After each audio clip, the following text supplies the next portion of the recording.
بسم اللہ الرحمن الرحیم۔ شروع اللہ کے نام سے جو بڑا مہربان اور نہایت رحم کرنے والا ہے۔ السلام علیکم ناظرین، امید کرتی ہوں آپ سب خیریت سے ہوں گے۔ شیطان کے وسوسے ڈالنے کا طریقہ اور اس سے بچنے کا وظیفہ۔ ایران کے ایک گاؤں میں دو بھائی رہتے تھے۔ دونوں میں بہت زیادہ محبت تھی۔ لوگ ان کی محبت اور اخوت کی مثال دیا کرتے تھے۔ بڑے بھائی کا نام عبداللہ تھا اور چھوٹے بھائی کا نام عبدالرحمن تھا۔ عبداللہ شادی شدہ تھا اور 4 بچوں کا باپ تھا، جبکہ عبدالرحمن غیر شادی شدہ تھا۔ دونوں برتن سازی کا کام کرتے تھے اور اپنے کام میں بہت ماہر تھے۔ وہ سال میں 2 مرتبہ اپنے تیار کردہ برتنوں کو بیچنے کے لیے شہر جاتے اور واپسی پر اپنی ضروریات زندگی کی چیزیں خرید لاتے۔ اس کاروبار سے انہیں معقول آمدنی حاصل ہوئی تھی، اس لیے وہ یہی کام کیا کرتے تھے۔ حسب معمول دونوں بھائی برتن لے کر شہر کی طرف روانہ ہوئے۔ یہ کئی دنوں کا سفر تھا۔ ابھی وہ شہر سے 1 دن فاصلے پر تھے کہ دوپہر کا وقت تھا۔ انہوں نے ایک سائے دار درخت کے نیچے گدھوں سے سامان اتارا، گدھوں کے آگے دانہ ڈالا، گھاس ڈالی، وضو کر کے نماز ظہر ادا کی اور کھانا کھانے لگے۔ کھانے سے فارغ ہوئے ہی تھے کہ انہیں ایک شخص کے چلنے کی آواز سنائی دی۔ انہوں نے دیکھا کہ گرد و غبار میں اٹا ہوا ایک شخص ان کی جانب آ رہا تھا۔ اس شخص نے قریب آ کر کہا، اے دوستو، کیا تمہیں کسی ہمسفر کی ضرورت ہے؟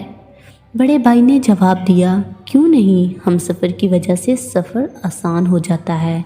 اجنبی ان کے پاس بیٹھ گیا اور اپنے میٹھے لہجوں سے دونوں کو اپنا گرویدہ بنا لیا۔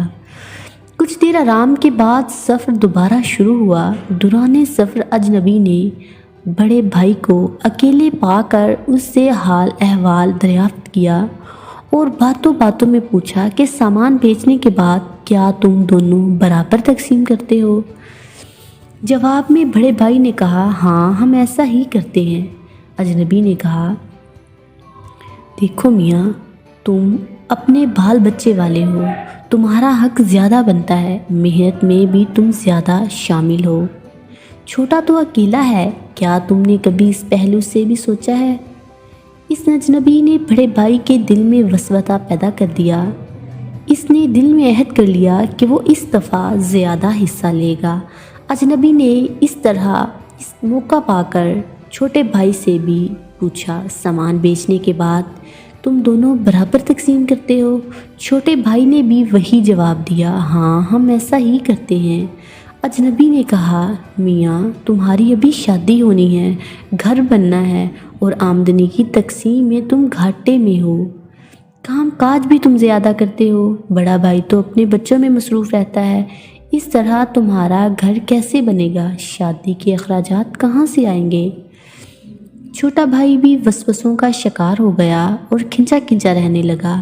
اجنبی سائے کی طرح کبھی چھوٹے بھائی کے کان بھرتا تو کبھی بڑے بھائی کے کان بھرتا۔ شہر پہنچنے کے بعد سامان بہت اچھے داموں فروخت ہو گیا۔ ضروری خریداری کرنے کے بعد دونوں بھائی جامع مسجد میں جمعۃ المبارک کی نماز پڑھنے گئے۔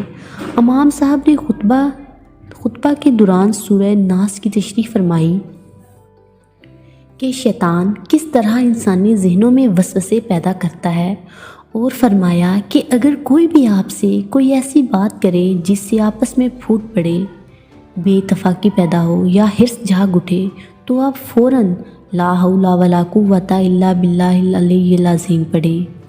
اس طرح وہ شیطانی وسوسہ فوراً غائب ہو جائے گا۔ دونوں بھائیوں کی سمجھ میں بات آ گئی۔ مسجد کے باہر انہوں نے اپنے دلوں کو ٹٹولا اور ایک دوسرے کے بارے میں غلط وسوسوں پر فوراً لا حول ولا قوت الا باللہ العلی العظیم پڑھا۔ اجنبی فوراً غائب ہو گیا۔ دونوں نے ایک دوسرے کو سب کچھ بتا دیا اور ایک دوسرے سے معافی مانگی۔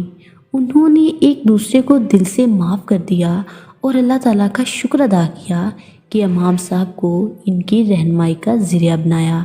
اس کے بعد وہ امام صاحب کی خدمت میں حاضر ہوئے اور ان کا بھی دل سے شکریہ ادا کیا کیونکہ انہی کی بدولت وہ شیطان کی مکروہ چال سے بچ گئے تھے۔ امید کرتی ہوں آپ کو یہ ویڈیو پسند آئی ہوگی۔ سانسوں نے وفا کی تو اگلی بار ایک اور ویڈیو لے کر آپ کی خدمت میں حاضر ہوں گی۔ اللہ پاک آپ کا حافظ و ناصر ہو۔ ہنستے رہیے، مسکراتے رہیے، دعاؤں میں یاد رکھیے۔ تب تک کے لیے اللہ حافظ۔